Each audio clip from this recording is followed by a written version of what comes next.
Chapter Summary Continued. Lesson 3, Alexander's Empire. King Philip II of Macedonia, a small kingdom north of Greece, created a strong army. He planned to unite the Greek city-states and destroy the Persian Empire. He conquered most of Greece by 338 BC. Before Philip could carry out his plans, he was killed. His son Alexander became king and commander of the military forces. Over the next 12 years, Alexander conquered the Persian Empire and Egypt and went as far east as northwest India. When his tired soldiers refused to go on, Alexander led them home. They crossed the desert where heat and thirst killed thousands. Shortly after arriving home, Alexander died of wounds and a fever at age 32.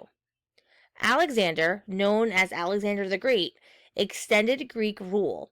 He also spread Greek language and culture throughout Southwest Asia and Egypt.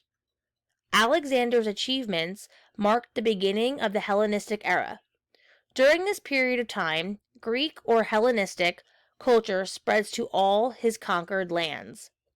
After Alexander's death, his generals fought.